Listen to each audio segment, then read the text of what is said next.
हर हर महादेव सकाळ आनीची सुनेली किरण बंधु आपण मानक पाई शुभ सकाळर सुप्रभात बोली से दे थाए कही कौन सांग मैंने उठिले ना नहीं आम बालकोनी देखंतु फूल गछ मानकरे केते सुंदर खरा पड़ी। आज आमर ब्रेकफास्ट रे हबाकू जाउची रवा उत्तपम। चलंतु केमिति रवा उत्तपम हेउची मु आपण मानकू देखैबी। आमे प्रथमे किछि पियाज गाजर आउ ता सहित कैप्सिकम को छोट छोट करी काटी नबा। आउ एपटे रवा उत्तपम पाई आमर से चाउल आउ बिरी भलसे बाटी नबा। एपटे आमे ताकू हाई फ्लेम रे तावा को गरम करी टिके तेल देई देई सेकी दबा।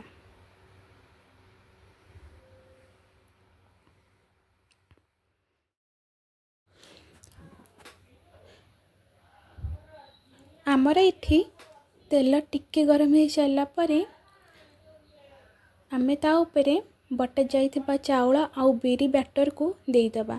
आपण माने जितिकी साइज रो खाइबे सेतिकी बड़ उत्तपम करिवे। इठी देखंतु मु देई सारलिनी ता उपरे किछि गाजर एमती आपण माने चारियाडे पकेई देबे। चारियाडे एमती तापर किछि कैप्सिकम आउ किछि पियाज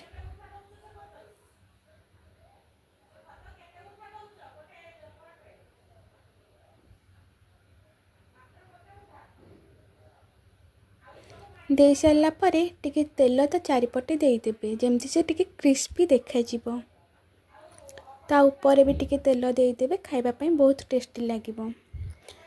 2 मिनट हो सारा पर ताकू आपण एमती पिठा पातिया रे एपट को सेपट करई देबे।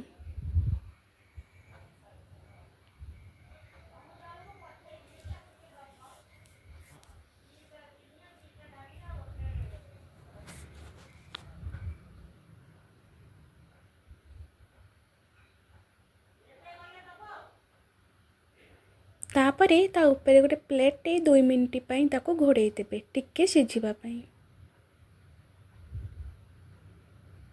तापरे आपण माने देखंतु सांग माने मु एठी प्लेटटा काढी देइची।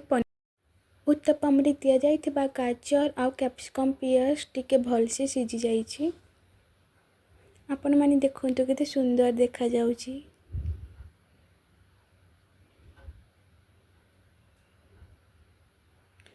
आपणक हिसाब रे आपण एठी तेल देबे। एपटे आमे उत्तपम सहित किछि बैटर प्रस्तुत करबा किछि चटनी।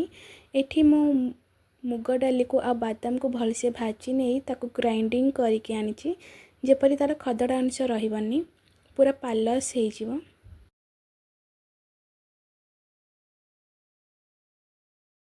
चटनी रे आपण माने आपणक स्वाद अनुसार लूण नहीं जिबे आउ चीनी टिके नहीं जिबे ताको भल भाबरे मिक्स कर देबे।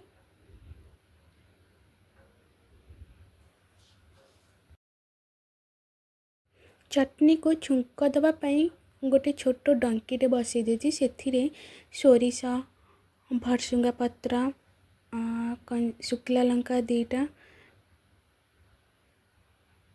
भलसे फुटई दे कि आमे चटनी छुंक देदबा। देखंतु केते सुंदर देखा जाउची टेस्टी भी लागिवो। आपण माने निश्चय आपणक घरे प्रस्तुत करंतु केमति लागुची मते कमेंट रे कहिबे। हमर एठी रवा उत्तपम रेडी रहउची सांग माने हर हर महादेव।